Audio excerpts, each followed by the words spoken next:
அன்பர்களே வணக்கம்.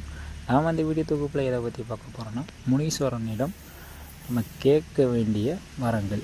நம்ம முனீஸ்வரன்ட்ட எப்படி வரம் கேட்குறது அப்படிங்கிறத பற்றி தான் நம்ம பார்க்க போகிறோம். சில பேருக்கு பார்த்திங்கன்னா முனீஸ்வரர் குலதெய்வமாக இருப்பாங்க. சில பேருக்கு பார்த்திங்கன்னா ஊர் காவல் தெய்வமாக இருக்கும். சில பேர் இல்லைப்பா எல்லாருக்குமே ஊர் காவல் தெய்வமாக இருக்கும் அங்கே முனீஸ்வரர். இந்த முனீஸ்வரன் இருக்கிற இடத்துல எந்தெந்த தெய்வங்கள் இருக்குதுன்னு பார்த்திங்கன்னா அனைத்து தெய்வங்களுமே இருக்கும். கருப்பர், காளி, சப்த கன்னிகள், முனி, நொண்டி முனி சொல்லுவாங்க. சில பேர் சாம்பசிவமூர்த்தி, அனைத்து தெய்வங்களுமே அந்த முனிக்கு பக்கத்தில் இருக்கும்பா. நீங்கள் இந்த தெய்வத்தை வணங்குறதுனால உங்களுக்கு என்ன நன்மைகள்னு பார்த்தீங்கன்னா, நீங்கள் என்ன வரம் கேட்டாலும் அதை கொடுக்கக்கூடியவர் முனீஸ்வரர்.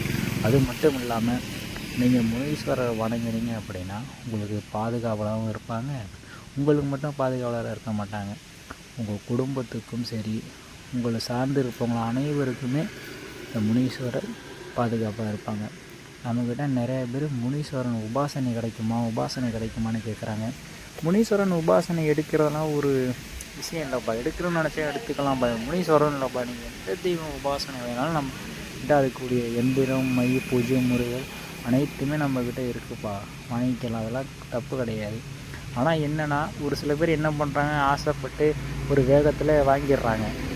வாங்கினதுக்கு அப்புறம் என்ன பண்ணுறாங்கன்னா கை விட்டுறாங்க. பாதியிலே கை விட்டுட்டு அவங்க பாட்டுக்கு போயிடுறாங்க. அது பின்னாடி கோளாறு கொடுக்குது. அதையும் நம்ம போய் சரி பண்ணுற மாதிரி இருக்குது. அப்படி இருக்கிற பட்சத்தில் நம்மக்கிட்ட அதை வாங்கணும்னு அவசியமே இல்லைல்லப்பா.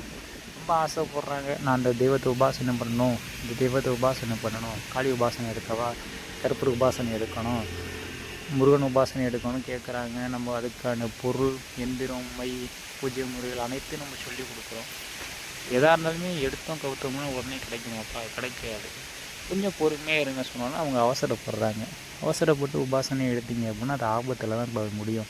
எந்த உபாசனையும் இல்லைப்பா, எந்த உபாசனையுமே சரி, யாருக்கிட்டையுமே நீங்கள் பொருட்கள் வாங்கினா, மாந்திரிக பொருட்கள் வாங்கினா அவசரப்படாமல் பொறுமையாக அதுக்கான கால தாமதங்களும் ஆகும்ப்பா. அவ்வளோதான். நம்மக்கிட்ட ஒருத்தவங்க திண்டுக்கலை சேர்ந்த நபர் நினைக்கிறேன், சரியாகவும் இல்லை, ஒரு கொஞ்ச நாளைக்கு முன்னாடி நம்மக்கிட்ட காளி எந்திரம் வாங்கியிருந்தாங்க. மயான காளி எந்திரம் வாங்கி பூஜை முறைகளுக்காண்டி நம்மக்கிட்ட வாங்கியிருந்தாங்க. நாமும் செஞ்சு கொடுத்து பூஜை முறைகள்லாம் சொல்லி கொடுத்தோம். சரியாக தான் செஞ்சாங்க. என்னன்னு தெரியல, பாதியில் அதை விட்டுட்டாங்க. விட்டுட்டு போனதுக்கப்புறம் அவங்களுக்கு ரொம்ப முடியாமல் போய், அவங்களுக்கு மட்டும் முடியாமல் போகாமல் அவங்க மனைவிக்கு, குழந்தைகளுக்கு எல்லாருக்குமே முடியாமல் போயிருக்கு. அவங்க ஏகப்பட்ட இடத்துல போய் குறி பார்த்துருக்காங்க. குறி பார்த்ததில் அவங்க எதுவுமே கண்டுபிடிக்க முடியலைப்பா. மெயினாக கண்டுபிடிக்காமல் போயிட்டு முடியாமல் போச்சு. அப்புறம் அவங்க மறுபடியும் நம்மளே தொடர்பு கொண்டு அது என்னன்னு கேட்டாங்க. அப்புறம் அதை பார்த்து நம்ம இது இப்படி சொல்லி நம்ம அப்புறம் அதை மறுபடியும் அவங்களை நம்ம போய் சரி பண்ணி கொடுத்தோம். இந்த மாதிரி நிறைய இருக்குதுப்பா. பார்த்தீங்களா, நான் என்ன சொல்ல வந்தேன்னு விட்டு வேறு எங்கே போயிட்டுருக்கிறேன், எங்கெங்கே போயிட்டுருக்குறோம். சரிப்பா, இந்த இதை நீங்கள் எப்படி ஆரம்பிக்கணும்னு பார்த்தீங்கன்னா, முதல்ல உங்களுக்கு முனீஸ்வரன் குலதெய்வமாக இருந்துச்சுனாலே லக்கு தான்.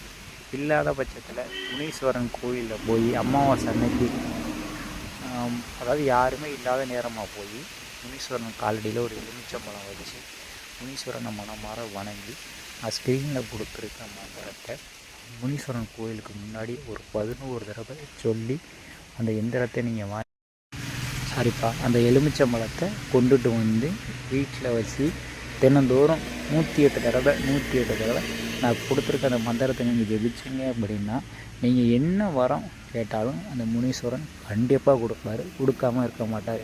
இது நம்ம அனுபவத்தில் பயன்படுத்திய முறை தான். அனுபவத்தில் இந்த முறை மட்டும் இல்லைப்பா, ஏகப்பட்ட முறையில் நம்ம அனுபவத்தில் சோதித்து பார்த்ததுக்கப்புறம் தான் அதை நம்ம வெளியிலேயே சொல்லுவோம், கொடுப்போம். உங்களுக்கு வெறும் சந்தைகள் இருந்தால் கீழே கமெண்டில் கேளுங்க. கொஞ்சம் வேலைகள் அதிகமாக இருந்ததுனால நமக்கு வீடியோ போட முடியல. இனி தொடர்ந்து வீடியோக்கள் வரும். இதுபோல் மாந்திரிக வீடியோக்களை தெரிஞ்சுக்க நம்ம காளி மாந்திரிகம் 2 சேனலை சப்ஸ்கிரைப் பண்ணுங்கள். நன்றி, வணக்கம்.